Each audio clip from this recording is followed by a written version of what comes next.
Tonight on Bridge City News, Reconciliation Week kicked off at Lethbridge City Hall today. The keynote speaker is a well-known actor from the Wonder Woman movie. There will be a longer wait list for those who rely on the CNIB and vision loss rehab. We will explain why. And it was day 5 of the federal election campaign, with more promises coming from our major party leaders. Your nation, your province,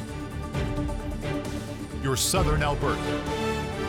From the heart of Lethbridge, it's Bridge City News with Hal Robbins. Good evening. Thanks so much for joining us. Those who depend on the Canadian National Institute for the Blind and Vision Loss Rehab will be looking at longer wait times.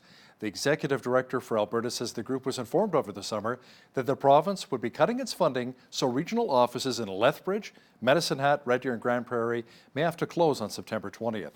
That means 11 people will lose their jobs, including reductions in Calgary and Edmonton. The organization has hundreds of clients across the province, including 450 in Lethbridge and 139 in Medicine Hat. Clients in smaller cities will still receive core services, but that is where longer wait times come in, since the specialists will come exclusively from Calgary and Edmonton. Truth and reconciliation has been at the forefront in politics of every level in Canada. As Loris Alexander reports, Reconciliation Week officially kicked off earlier today here in Lethbridge.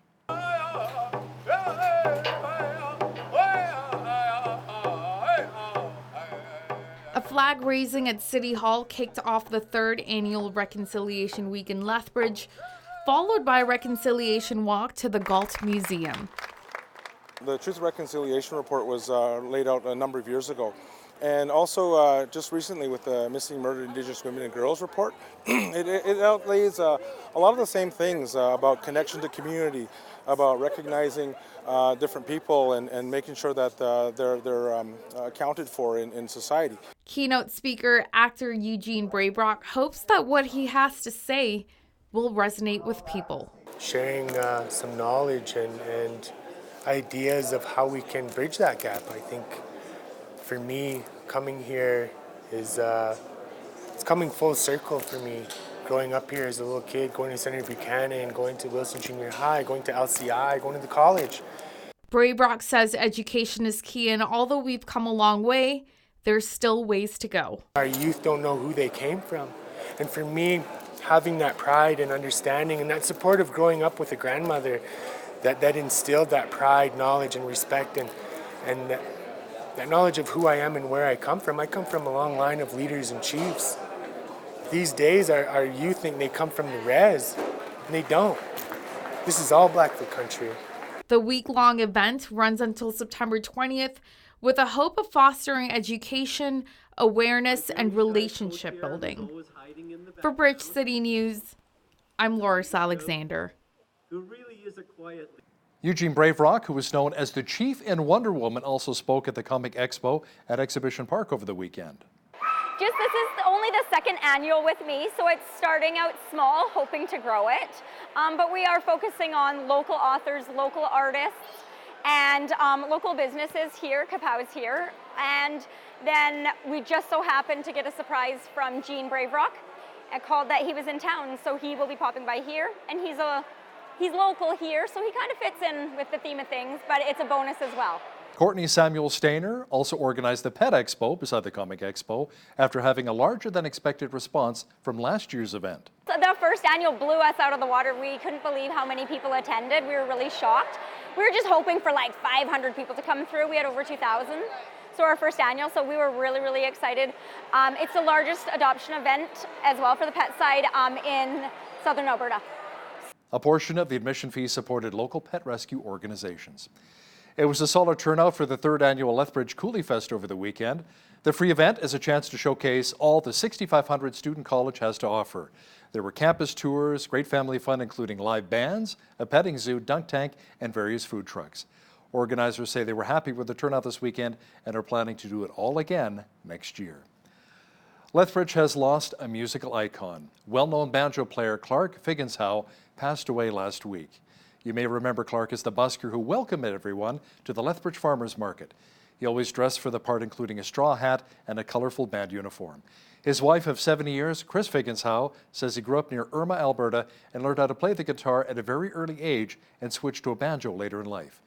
His life in music was celebrated earlier today with a memorial service at McKillop United Church. Clark Figgenshow was 91.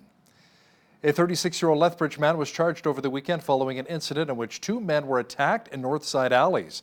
Lethbridge police say around 10:45 p.m. on Saturday, a 37-year-old man was walking in an alley on 13th Street North when a red truck stopped beside him. A male passenger got out and after a brief verbal exchange, struck the victim twice with a baseball bat, then stole cash from a wallet in a backpack. A short time later, a 42-year-old man was also confronted by a male passenger in a red truck with pepper spray. Both the driver and passenger of the truck were arrested the next day. Michael Joseph Smith is charged with possession of a dangerous weapon, assault with a weapon, and robbery. The driver of the vehicle was released without charges. Today is the last day to drop off your electronics for recycling. E-Cycle Drive puts on the event, and organizers say the initiative diverts around 50,000 pounds worth of electronics from our landfill each and every year. You can drop off your old CD players, cell phones, or computers at 4 different locations. Both Save on Foods locations, 401 Highlands Boulevard West and 1240 2nd Avenue North. Also PV Mart at 33 Southgate Boulevard South, and another drop-off location next to the Mint Car Wash at 1817 3rd Avenue South. You can drop off your electronics until 8:30 tonight. Police in Calgary say thousands of dollars in valuables were stolen from a church in the city's northeast on Saturday morning. Surveillance footage of the theft at an Ethiopian Orthodox church shows multiple suspects breaking in just after 4 o'clock in the morning. Police are currently reviewing the footage to identify the suspects. The getaway vehicle appeared to be a blue pickup truck. RCMP Commissioner Brenda Lucki says the National Police Force has been shaken by the arrest of one of its senior intelligence officers. Police are trying to mitigate the possible damage. Cameron J. Ordis is charged under 3 sections of the Security of Information Act. He also faces 2 charges under the Criminal Code for allegedly trying to disclose classified information to a foreign entity or a terrorist group. Ordis was the Director General of the RCMP's National Intelligence Coordination Center. He had access to domestic and international intelligence, including information coming from Canada's allies. A group that is known for street patrols in Winnipeg is about to offer free food 7 days a week. A spokesperson for the Bear Clan Patrol says they started off helping 50 to 75 people a week, but now they're handing out food to around 1,500 people.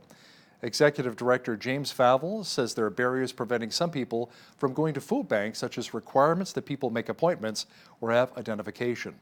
He says a number of grocery stores and bakeries around the city have learned about the program and are donating food. Debates Commissioner David Johnston says based on the party's membership count, its strong media presence and recent polling numbers, the People's Party of Canada does have a reasonable chance of winning multiple seats in the federal election. That means leader Maxime Bernier will be able to participate in the 2 official leaders' debates. Bernier was previously denied a chance to attend because the commission responsible for organizing the debates found his party did not have multiple candidates with a legitimate chance of being elected. On day 6 of the federal election campaign, the major party leaders were spread out across the country from Surrey, BC to Sherbrooke, Quebec. Conservative leader Andrew Scheer says if he becomes PM, he will introduce a child fitness tax and an art tax credit. He also promised a universal tax cut. Liberal leader Justin Trudeau, who celebrated Bianca Andreescu's big win at the U.S. Open, promised $535 million for after-school programs. And NDP leader Jagmeet Singh introduced the former leader of Quebec's Green Party as a new candidate, environmentalist Eric Furland. I wish I could say life has gotten easier for Canada's middle class, but it has not. People are working harder than ever, but many are barely getting by or even falling further and further behind. It's time for a universal tax cut that is focused on you. And that's what a new Conservative government will deliver. A tax cut targeted specifically at taxpayers in the lowest tax bracket. We understand that in Quebec there is a very powerful and strong pride in being from Quebec. And that's something I celebrate, and I believe in that. That's beautiful. As a party, we've got a solid position on national unity. The fact that we want to work together with the progressives in Quebec and join with the progressives across Canada to build a better society, a better country. So that is our solid position. But we welcome people who may have had positions that were very much in terms of separation, as long as they want to work with us as a party and believe in our values of working together, bringing the progressives together. We welcome that together. Niku and Maria and Coco. Niku, Maria, thank you for raising such an extraordinary daughter, an incredible champion, and thank you as well for all those years ago choosing Canada to start and launch your family, because in this country, anything is possible. Green Party leader Elizabeth May is promising an increase to the number of childcare spaces. She also says her party would provide tax credits to employers so that parents could use public transit to drop off their kids. The company that made billions of dollars selling OxyContin has filed for bankruptcy protection. This comes after it reached a tentative settlement with more than 2,000 governments that are suing it over its role in the opioid crisis. Purdue Pharma has filed for bankruptcy, but it's certainly not the end of its legal journey. The company makes OxyContin. It's being sued by thousands of state, local, and tribal governments across the country. It announced a deal last week with about half the states, plus the local governments, to settle those lawsuits. But now what happens is up to a bankruptcy judge. One of the major issues remaining for the bankruptcy judge to sort out will be whether lawsuits against the Sacklers, the family that owns the company, can move ahead in state courts. About half the states have not agreed to the settlement with Purdue, and many of them are expected to object throughout the bankruptcy process, which could make it longer than it would be otherwise. A bankruptcy can take months or even years, even without serious objections. British Prime Minister Boris Johnson and European Commission President Jean-Claude Juncker held their first face-to-face talks earlier today. Reports say there were no visible signs of a breakthrough on an elusive Brexit deal. Johnson says the UK will leave the EU on the scheduled October 31st date with or without a withdrawal agreement. The agreement made by his predecessor, Theresa May, was rejected 3 times by Britain's Parliament. There's a group that likes to connect both the Jewish and Christian communities. Yael Eckstein is the president of the International Fellowship of Christians and Jews. She says it's important to celebrate the similarities between the two groups. What the fellowship is doing is saying Christians and Jews have 99% of things in common. You even see Judeo-Christian values that were put in that same pot of values for thousands of years. But it took thousands of years until we actually were able to step up and say, in Psalms, King David said, Hine ma tovu manaim shevet achim gam yachad, how good and pleasant it is when brethren dwell together in peace. This is what God was waiting for. And now we're saying we're going to focus on what brings us together, what makes us similar, more than what tears us apart and the differences. Catch the full interview with BCN's Paul Arthur and Yael Eckstein coming up in the second half of our show. It was on this day that Vietnam War deserters and draft evaders south of the border received conditional amnesty, Mexico pushes for independence, and blues great B.B. King is born. This is Today in History for September the 16th.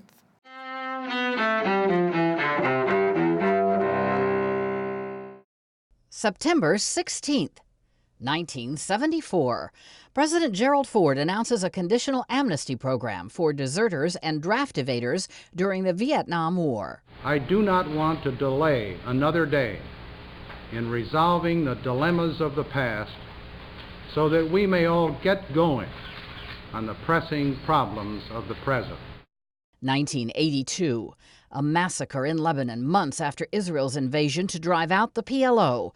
Lebanese Christian militiamen kill hundreds of Palestinian men, women, and children in 2 refugee camps in West Beirut.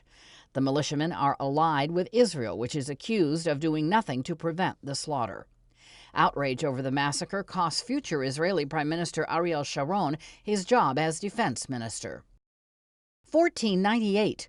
Tomás de Torquemada, the Catholic monk notorious for his role in the Spanish Inquisition, dies in Avila, Spain. 1810. Mexico begins its revolt against Spanish colonial rule. A Catholic priest, Father Miguel Hidalgo, declares his country's independence. His rebellion soon fails, but Spain formally relinquishes its New World colony 11 years later. 1977.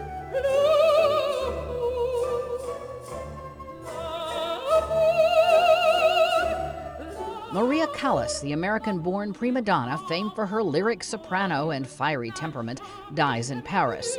She was 53 years old. And 1925. The thrill is gone away.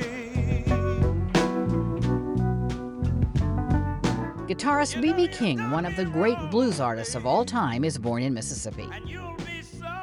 Today in History, September 16th. Camille Bohannon, The Associated Press. Bianca Andreescu returned to her hometown of Mississauga, Ontario for a She the North rally in her honor. The city celebrated Andreescu after she won the U.S. Open Championship a week ago. I'm here to see Bianca because she beat the greatest of all time.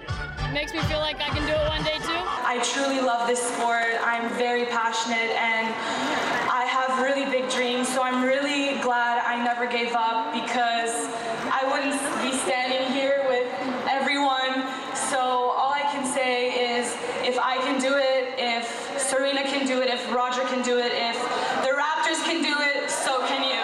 That is what it's all about, isn't it? Following your dreams. Another nice day in the city today with warm temperatures, and they'll be sticking around for a while. Complete weather details are coming up. Not a lot of wind, nice and mild today. Tonight mainly cloudy with a low near 12. Tomorrow clearing with a high expected near 18. Wednesday a mixture of sun and cloud and a high near 19. Thursday a chance of rain developing with the temperature dropping to 13. The cloud should clear out Friday, bringing lots of sun and a high near 18. Warmer on Saturday with a high near 21. Even warmer on Sunday with a daytime high near 25 expected. Looking at the almanac, the average high for this time of year is 20 degrees and an average low of 5. The highest temperature on this date was recorded in 1938 at 32 degrees, and the record low was -4 in 1969. Sunrise was at 7:08, sunset at 7:44. Looking at tomorrow's national forecast now, Victoria will be overcast and rainy with a high near 15. Expect showers and 15 as well for Vancouver. A mixture of sun and cloud and 16 degrees for Calgary on Tuesday. Clearing and 18 for Edmonton. A hot 30 degrees is on tap for Regina tomorrow. Saskatoon will be overcast at 23. Mainly cloudy and 30 for Winnipeg. Lots of sunshine at 23 degrees for Toronto. Sunny and 22 for Ottawa on Tuesday. Montreal will have a few clouds and a high near 21.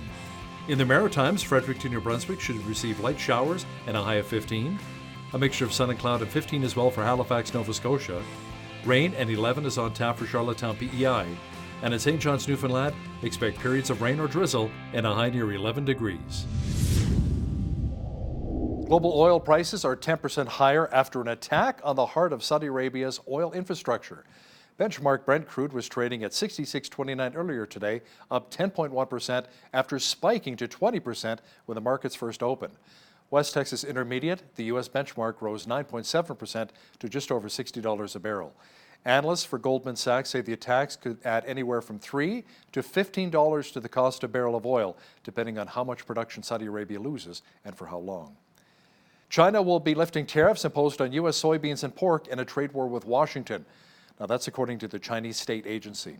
The president of the Agricultural Producers Association of Saskatchewan says he hopes the news that China is lifting the tariffs on U.S. goods means Canadian agricultural products will be next. Todd Lewis says China has been a good customer and hopefully Canadian pork will be allowed back into the Chinese marketplace. China restricted Canadian pork and canola imports after the arrest of a Huawei tech executive last year. Since then, Lewis says pig farmers across the country have felt the pain. Let's move!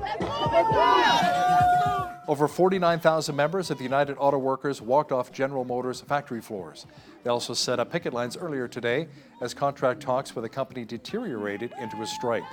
Workers shut down 33 manufacturing plants in 9 states south of the border. It is not clear how long the walkout would last. It is the first national strike by the union since a 2-day walkout in 2007. The Canadian Real Estate Association says home sales advanced for the 6th straight month in August. It says sales were up 5% after the same period last year. The largest gains were in Calgary, BC's Lower Mainland, Winnipeg, Toronto, Ottawa, and Montreal. The national average price was up almost 4% from a year ago to $493,500. The association is forecasting sales will grow by 5% this year, up from 1.2% that was predicted in June. Now, here's a look at today's markets. The TSX was up 68.89 to 16,751. The Dow Jones Industrial Average was down 142 points to 27,076. The Nasdaq was down 23 points to 8,153, and the S&P 500 was down 9 points to 29.97. Oil was up $7.03 per barrel to $61.88. Natural gas was up 7 cents to $2.69. Gold was up 65 cents to $14.99 per ounce, and silver was down 1 cent to $17.84 an ounce. Wheat came in at $220 per metric ton. Barley was at $208 per metric ton. Canola is $445, and corn is $260 per metric ton. Live cattle is down 8 cents to $99.50. Feed cattle was up 5 cents to $137. Lean hogs was down $2.85 to $66.03. And the Canadian dollar is up slightly on the day to 75.53 US. Recapping one of our top stories this hour, those who depend on the Canadian National Institute for the Blind and Vision Loss Rehab will be looking at longer wait times. The executive director for Alberta says the group was informed over the summer that the province would be cutting its funding, so regional offices in Lethbridge, Medicine Hat, Red Deer, and Grand Prairie may have to close on September the 20th. The organization has hundreds of clients across the province, including 450 in Lethbridge and 139 in Medicine Hat. There are more similarities between Christians and Jews than you may realize. We get the details next from the president of the International Fellowship of Christians and Jews. But first, here's a look what's happening in and around your community. Here's your Bridge City News community calendar. The 30th annual Giant Pumpkin Festival and Auction in support of the Children's Wish Foundation is taking place Saturday, September 28th from 10 a.m. to 3 p.m. at Greenhaven Garden Center. Come out and enjoy face painting, wagon rides, a petting zoo, plus a live and silent auction, and much more. All proceeds benefit the Children's Wish Foundation in Southern Alberta. Southern Alberta Crime Stoppers is holding their first ever 5K Color Fun Run on Saturday, October 19th from 9 to 11 a.m. at Legacy Regional Park in Lethbridge. They're also looking for volunteers to help make this event a success. All proceeds to go to Southern Alberta Crime Stoppers. For more information about the run and volunteer opportunities, email lcsa1983@gmail.com or visit Southern Alberta Crime Stoppers Facebook page. The Lethbridge Association of the Blind provides numerous activities for the blind and visually impaired in the Lethbridge area. These events include dinners with entertainment, local museum tours, and much more. For more information, call 403-942-1677 or email brownwj@shaw.ca. And that's your Bridge City News community calendar. The tiny nation of Israel always seems to be in the news, and often it's being criticized. What is it about this nation that has the attention of the world? Is it something spiritual? And many Christians believe that is the case. Our guest today joins us from Israel, Yael Eckstein. She is the president of the International Fellowship of Christians and Jews. Their TV program, Christians and Jews, airs right here on Miracle Channel on Sunday afternoons at 5 p.m. Mountain Time. So welcome, Yael, to Bridge City News. Good to have you with us. Thank you so much. I'm glad to be here with you. You bet. Well, first of all, can you tell us, Yael, for any viewers not familiar with your organization, tell us a bit about International Fellowship of Christians and Jews. Okay, well, the fellowship was founded around 37 years ago by my father, Rabbi Yael Eckstein, and it was started as an organization whose vision was to really bridge the Jewish and Christian communities and shared vision, brotherhood, communication, love for the first time in 2,000 years. And what it turned into was an organization that's really partnering with God to bring biblical prophecy to fruition and fulfill the biblical mandate to feed the hungry, clothe the naked, shelter the poor. Wherever you throw a stone in Israel, you'll see the fellowship, which represents Christians who stand with Israel. That's really interesting. Now, sadly, your father, Yael, died earlier this year. Now, has it been difficult for you to pick up where he left off? Well, one of the first questions people asked me after my father passed away, and I was voted president-elect by the board around a year before he passed away suddenly. And so immediately I filled those shoes, and people said, Yael, you have very big shoes to fill. Do you think you're going to be able to do it? And I said, well, his feet were a lot bigger than mine, so I'm not going to try to fill his shoes. I'm going to just try to wear my own. And so it's definitely been a journey of really carrying on my father's mission. I worked side by side with my father for over 15 years. And so from the side of the organization and carrying on the mission and the vision, I feel more than prepared. But on the other side of losing a father, that's something you're never prepared for. Right, yeah. Oh, yeah, that's a process. It's ongoing, isn't it? But on the other hand, again, you've had quite a bit of experience working side by side with your dad, so this is not new to you. Could you tell us, how do you go about building bridges with Christians? And what does that involve, practically speaking? Well, it's something spiritual. The fellowship isn't just an organization, a philanthropic organization that's saving lives. We're doing that too, but it's rooted in spirituality. We have so many of the same values, of the same vision, of the same love for Israel, the love for the Bible. What Christians say is that we're grafted onto the rich olive tree of Israel. And so for any Christian who studies the Bible and studies both the New and Old Testament, Israel is fundamental to their faith. And so the fellowship is really a conduit that Christians can use to express that love, to be part of this biblical prophecy coming to fruition. And it's a bridge of understanding that we're different. God created us different. But he also commanded us to love our neighbor like ourselves. What's the key characteristic of a neighbor? That they're different than you. And so what the fellowship is doing is saying Christians and Jews have 99% of things in common. You even see Judeo-Christian values that were put in that same pot of values for thousands of years. But it took thousands of years until we actually were able to step up and say, in Psalms, King David said, Hine ma tovu manaim shevet achim gam yachad, how good and pleasant it is when brethren dwell together in peace. This is what God was waiting for. And now we're saying we're going to focus on what brings us together, what makes us similar, more than what tears us apart and the differences. Yeah, it's better to focus on that, I think, as well, for sure. And of course, we need to remember that Jesus was born into a Jewish family. That's kind of key, isn't it?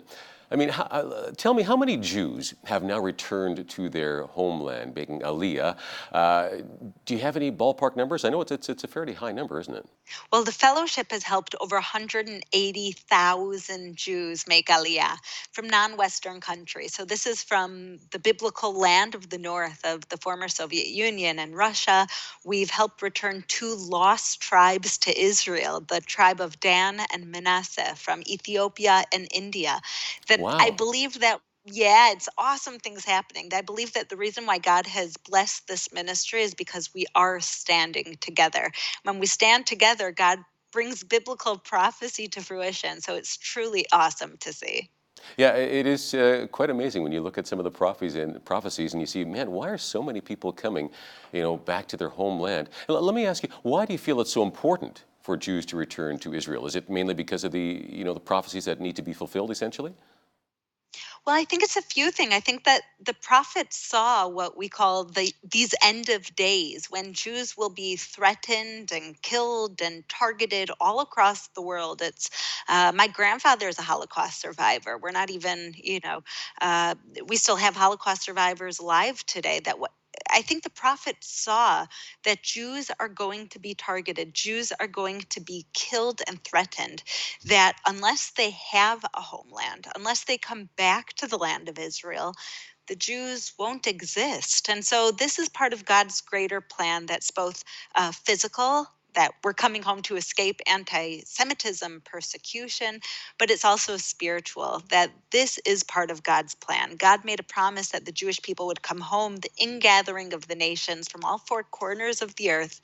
And it's something that people often said was impossible, that after 2,000 years of the Jewish people still being exiled from their land, the native tongue of Hebrew not being spoken, people said that can't happen. But indeed, whatever God says and wills can happen. And so in an instant, the nation of Israel was rebuilt, and in an instant, the holy tongue of Hebrew was reintroduced to the world through Israel. Yeah, it's fascinating. A big part of what you do is providing for Jews who are in need, often living in countries where there is a fair bit of anti-Semitism. Can you tell us a bit about that? Yeah, well, in the former Soviet Union, that's where there are so many Holocaust survivors and orphans that have no support network. And so the fellowship is there with basic needs, just as the Bible outlines, to feed the hungry, to clothe the naked, to shelter the homeless, to care for the elderly and the orphans.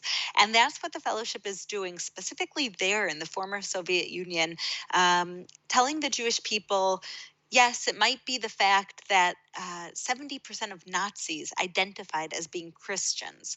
But today there's a very different reality. And these are Christians who are coming in to save your life, to give you basic needs when you're on your last piece of bread, that you don't have any heat.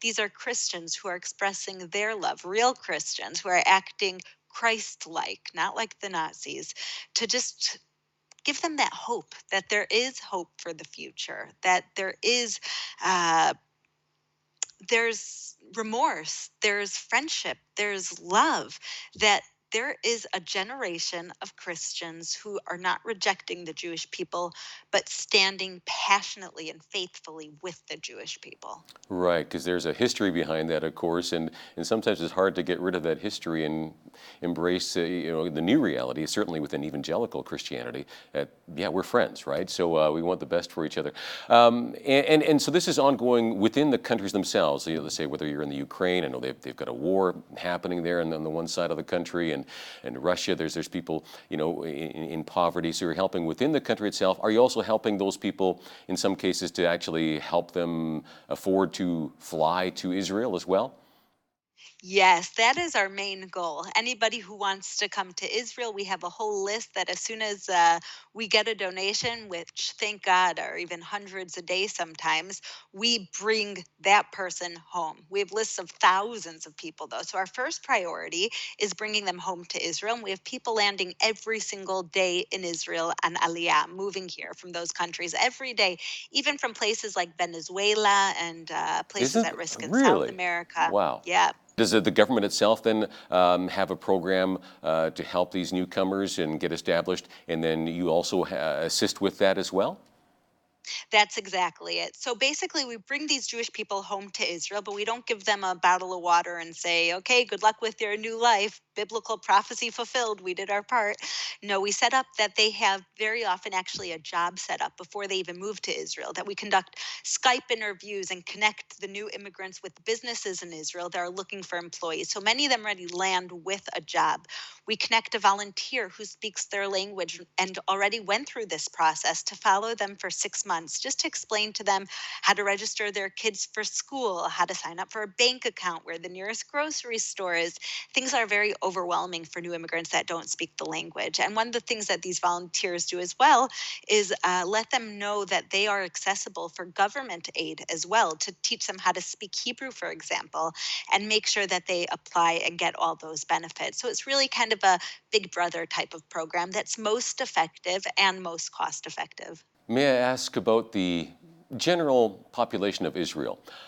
Are they getting weary? Do they get kind of a tired of, oh man, all these people coming back? Or is there a general consensus, we want to see more of this, we're glad they're coming back to Israel? What's the sense?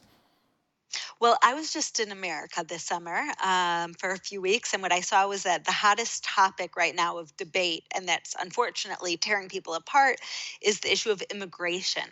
And I realized that Israel is the only country in the world, I think, that not only brings in certain amount of immigrants, but that celebrates every single immigrant who wants to come home, that they're able to. Anyone who is Jewish, they are allowed to make aliyah, and by the time they leave the airport, they have citizenship. No tests, no Wow. process of 6 months or a year. That as soon as any Jewish person who wants to move to Israel wants to move to Israel, they get 100% citizenship immediately. And not only that, when they land in Israel, every single flight, which is every single day that the fellowship brings to Israel from different countries, has hundreds of volunteers who are at the airport singing and dancing and holding up signs and giving them hugs. And we have the press here who's excited to welcome them in and features their stories. So it's very unique. And I think it's because, like I said, it's prophetic. That is very, very interesting. Now, thanks for sharing that. Now, much of your financial support does come from evangelical Christians. And one of your father's dreams, I understand, was to build an international center for Christian outreach in Jerusalem to connect with the many Christians who visit Israel each year. How is that coming along? Thank God it's coming along amazing. I always say my father was a visionary, and in order to be a visionary, you have to do things without it necessarily making sense. That he started the fellowship when everyone said it's impossible to bridge Jews and Christians after 2,000 years. Come on, what do you think you're doing? And it was a calling from God that he believed in, and therefore God blessed it. And it's very similar with this building. My father, one of his last things that he said before he passed away is we need a building, a presence, a home in Jerusalem for Christian visitors.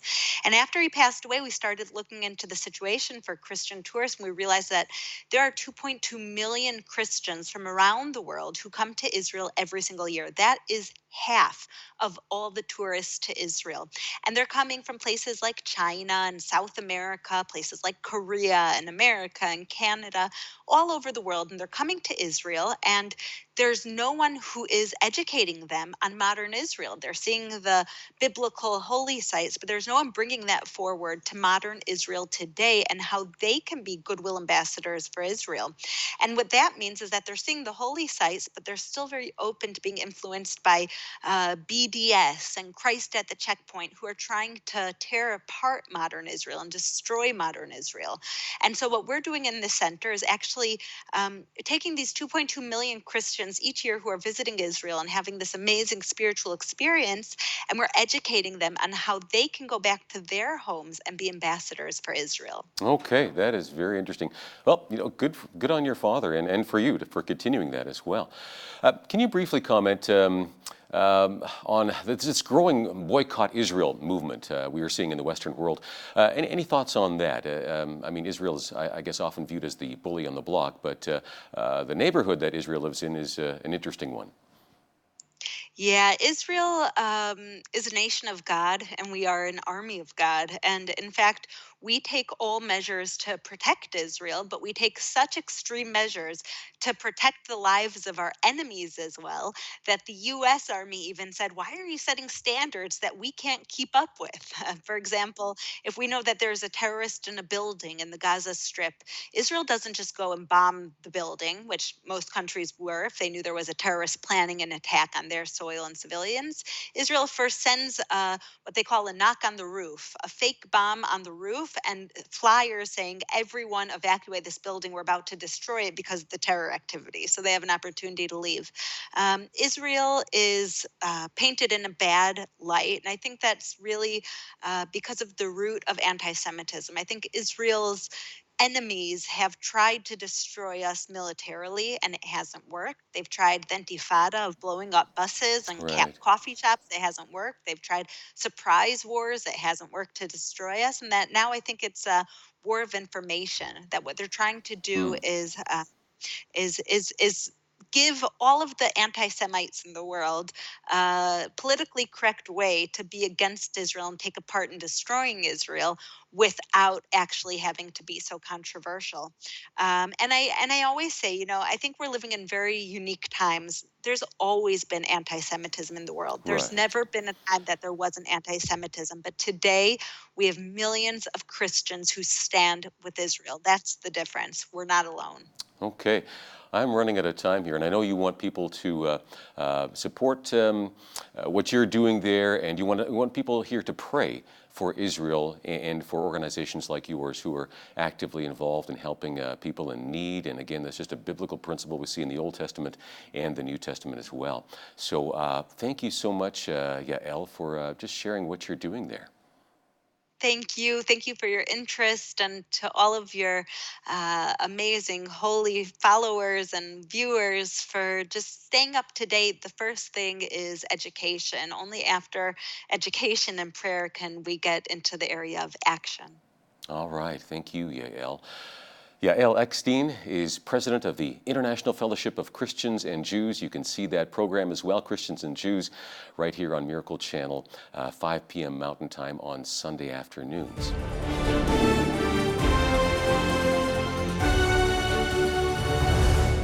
Sexual abuse and misconduct within the Christian church has been ongoing for many, many years. Now, why is it happening, and what is the solution to the problem? Joining me now to discuss this is Reverend Tim Callaway, pastor of Daybreak Community Church in Airdrie, Alberta, and co-chair of Missionary Kids Safety Net. Pastor Tim, welcome to Bridge City News. Thank you very much, Hal. I appreciate the invite. Now, we've all read the stories of clergy members sexually abusing parishioners. There's also a lot of sexual misconduct. Is this a problem we see more in the Western world, or is it a problem around the world? Unfortunately, it is a global problem. And the reason I say that is I have files today that are open files relating to cases in the Philippines, South America, Australia, the UK. Of course, because we're in North America, often we hear more about the North American cases, and we have a natural interest in that. But unfortunately, it is a global problem. For example, the organization that I represent, Missionary Kids Safety Net, was born out of sexual abuse taking place in missionary schools for kids in various parts of the world, including Africa. And so, unfortunately, it is indeed a global problem. Now, often the focus is on Catholic priests, but you're quick to point out that sexual abuse and misconduct by clergy is not just a Catholic problem. You say it's equally as rampant in the Protestant and evangelical world? I'll tell you why I say that, Hal. So I'm going to date myself here, but way back in 1984, when I was in my last year of seminary, I desperately needed a thesis topic. And it had to be related to a course that I was taking, and I was taking my last course, which happened to be in family counseling. And one day I'm just reading the Chicago Tribune. I was going to school in Chicago, and an article there involving a local situation where I believe the father was charged with molesting his own daughters, and it was mentioned that he was active in the local church. And the reporter made the observation saying, people in the know say that statistics of sexual abuse are as great as, if not greater than, in the religious world than in mainstream society. Now, Hal, in my naivety at the time, my first reaction was, I don't believe that. There's the media just trying to screw the church again. Then the more I thought about it, I thought, well, maybe this is my thesis topic. I can do a survey and prove this assertion wrong. And so I went ahead and compiled a survey that met all of the clinical standards for accuracy and that sort of thing. And as I watched those survey results come in, I realized we have a problem which no one knows what to do with, and nobody knows how to go about properly addressing it. Now, again, that was in 1984. Remember, that was before internet. That was before much of the news had come out about the Catholic priests situation.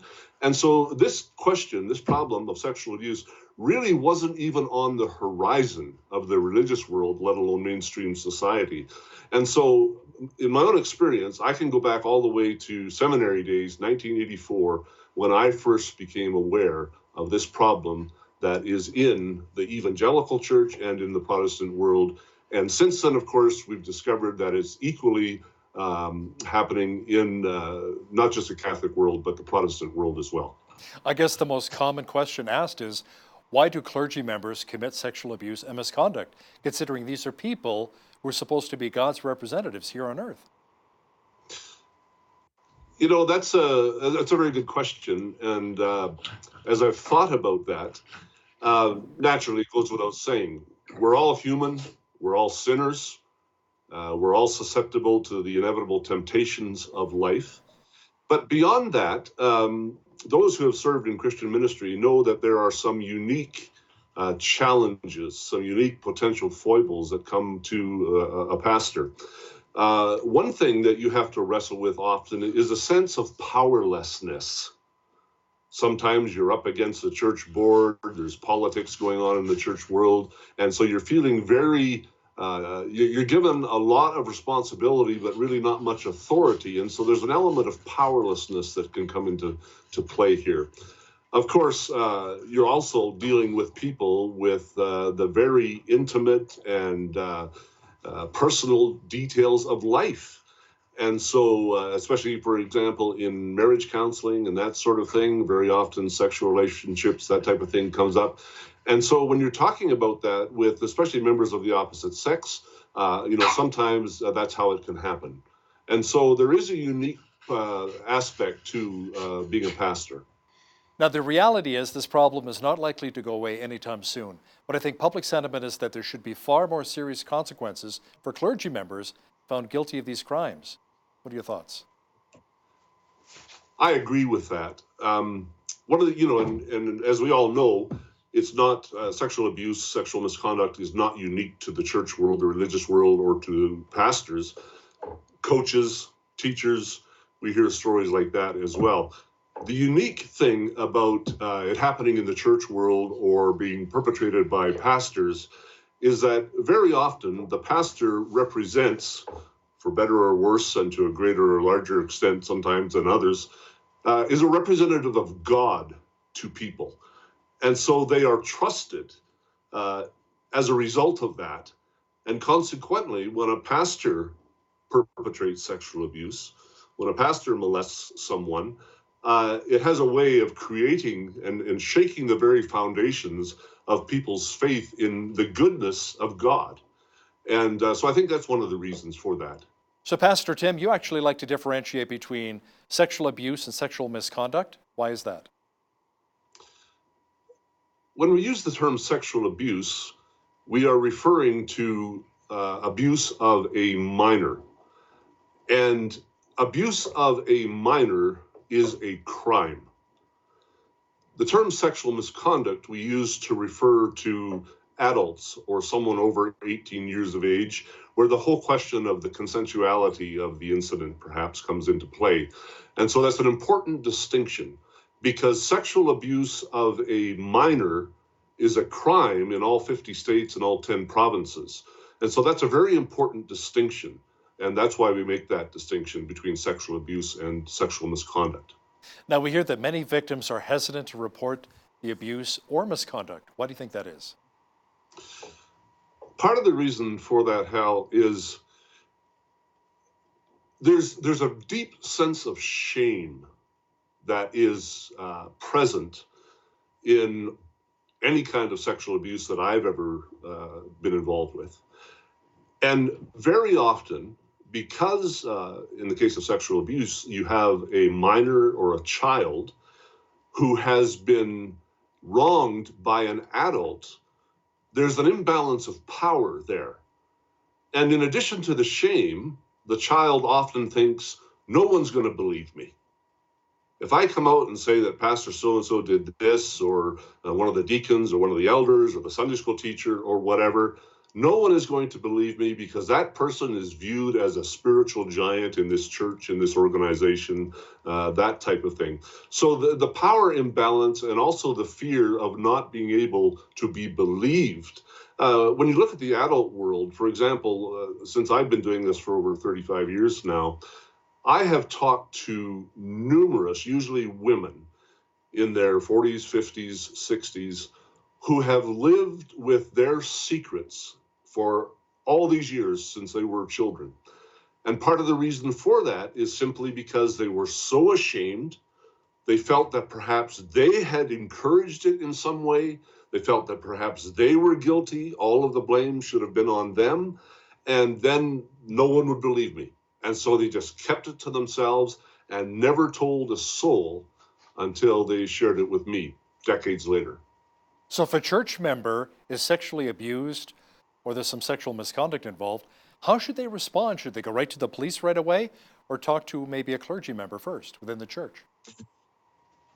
We encourage people that when we're talking about a crime or a potential crime, and that would be involving minors, go to the legal authorities immediately.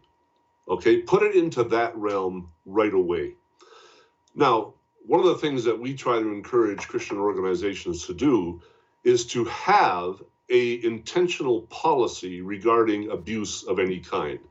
And I'm always surprised at the number of organizations that don't have that. And our advice to them is, you know what, you're just waiting for trouble. Be proactive rather than reactive, because all you need is one allegation and your entire reputation as an organization, your entire reputation as an individual, as a pastor, as a Christian leader, hangs in the balance. And people read a name in the newspaper, they never forget that. Oh, that church, oh, that guy, that sort of thing. So we encourage people to be proactive and have some kind of a policy so that when, God forbid, something does happen, there is a strategy in place, an operation in place that takes away from the immediate emotions of the whole thing. And so we're always surprised, however, at the number of Christian institutions that want to handle it within, want to handle it ourselves. And much as we can appreciate that, Hal, it's not wise for a number of reasons. Okay, I'll just use one example here. For example, I think most of us are aware of the unfortunate circumstances at Willow Creek Church in suburban Chicago. Thankfully, that, if I can use that word, it didn't involve minors, it was adults. But when the allegations came to light, the allegations were brought forward and the church board was instructed, go to an outside third-party independent investigator. So let me ask you something. How should a church deal then with clergy members who are repentant, maybe involved with sexual misconduct involving two adults? Some churches have reinstated people in other cities, and there is such a thing as forgiveness. What do you think? Yes. An organization, a church denomination that I was a part of for 15 years of my ministry, I sat on a committee that they called the Discipline Review Committee. Anytime there was an allegation, that came to the committee. And again, we had a standard of procedure for how we went about. It would always include an interview with all of the parties, an opportunity given for the accused to present their case, and they were always invited to bring an advocate, someone in their corner, so that they didn't feel like they were up against 5 or 6 people that didn't believe a word they were about to say. However, when it involved children and the police were involved or it had already gone to court, we would not deal with the situation until after the legal authorities had finished their process. And so I certainly believe in second chances. You know, the essence of our Christian theology is that God is a God of second and third chances. There's all kinds of examples in Scripture where that was the case. And so absolutely, we believe in that, and we would like to give everyone a second chance. However, that does not take away from the importance of a thorough investigation as soon as allegations are brought forward. So what can the church do to better build a system of accountability? As I mentioned before, I think the first thing they need to do is to have some kind of a policy in place, a protocol in place, something that is crafted and designed not in the environment of a scandal, something that is put together long before any incident has taken place so that it's more objective. There's just a lot of value in having a policy on the books that you can go to immediately. If you don't have such a policy, the job becomes 10 times more difficult for a variety of reasons. So I can't emphasize enough the importance of Christian organizations having a protocol, a standard in place for dealing with allegations. Don't ever say it's not going to happen here. That's the worst thing you can say. Some wonder, Pastor Tim, if a contributing factor within the Catholic Church is the fact that the priests are required to remain celibate. If priests were potentially allowed to marry, do you think that would make a difference? I think it would help. I don't think it would solve the problem completely. And the reason I say that is because in the Protestant world, often the perpetrator or the accused is married and ostensibly a happily married person. And so marriage alone is not the ultimate solution to it. I think from talking with my Catholic friends and that sort of thing, that it would certainly help address that whole issue of celibacy, but I'm not convinced that in and of itself is the sole solution. Reverend Tim Callaway, pastor of Daybreak Community Church in Airdrie, Alberta, thanks a lot for your time today. I appreciate it, Hal. Thank you so much for this opportunity. On behalf of all of us here at BCN, I'm Hal Roberts. God bless and have a great night.